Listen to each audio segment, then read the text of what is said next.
Ya, Assalamualaikum warahmatullahi wabarakatuh. Alhamdulillah kita telah selesai mengadakan program ziarah mahabbah yang mana pada kali ini telah diadakan di Kampung Gong Kepas, Kota Putera, Besut, Terengganu. Dan Alhamdulillah kita telah berjaya menyantuni seramai 10 warga di Kampung Gong Kepas, Kota Putera, Besut ini. Diharapkan kota infak yang diterima dapat memberikan manfaat dan juga dapat meringankan sedikit beban yang ditanggung oleh penerima-penerima bagi program ziarah mahabbah pada kali ini.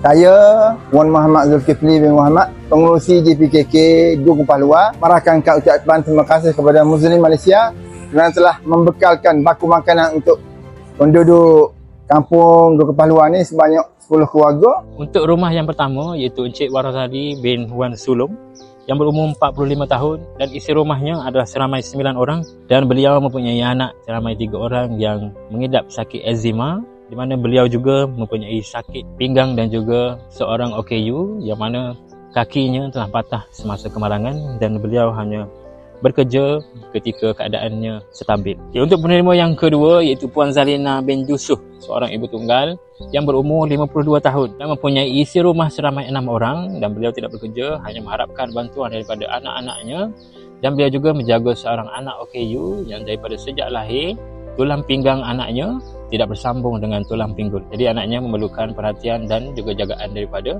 ibunya.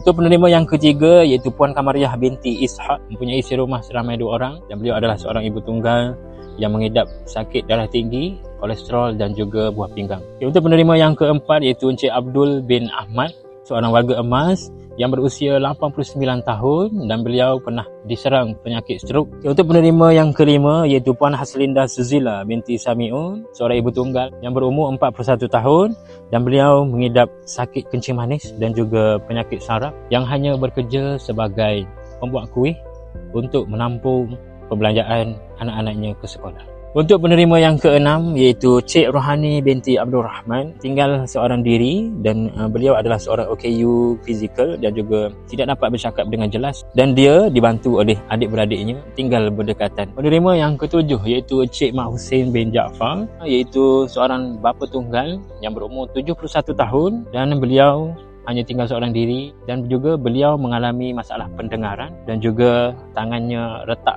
di sebelah kanan akibat terjatuh semasa beliau bekerja dahulu. Penerima yang ke-8 iaitu Puan Minah binti Ali yang berumur 87 tahun. Beliau adalah seorang warga emas dan beliau dijaga oleh anaknya bergile-gile dan beliau juga menghadapi masalah melihat di mana matanya tidak dapat melihat dengan jelas. Untuk penerima yang ke-9 iaitu Puan Zainab binti Abbas yang berumur 82 tahun dan kini beliau tinggal bersama cucunya dan juga beliau mengidap penyakit stroke sejak daripada 4 tahun yang lepas. Untuk penerima yang terakhir itu penerima yang ke-10 iaitu Puan Cik Zainab binti Maknun yang mempunyai isi rumah seramai 4 orang dan beliau mengidap penyakit kencing manis, darah tinggi dan juga buah pinggang. Saya mewakili Muslim Malaysia ingin mengucapkan jutaan terima kasih kepada penyumbang-penyumbang di luar sana kerana percayai kami dalam membantu golongan-golongan yang memerlukan di luar sana. Jadi teruskanlah menyumbang kerana semangat anda mampu meringankan beban asnaf-asnaf yang memerlukan di luar sana. Janji Allah kepada hamba-Nya dalam surah Ar-Rahman ayat ke-60. Hal jazaa'ul ihsani ilal ihsan. Tidak ada balasan kebaikan melainkan kebaikan jua. Jadi sekian sahaja daripada saya untuk program ziarah mahabbah kali ini. Assalamualaikum dan terima kasih.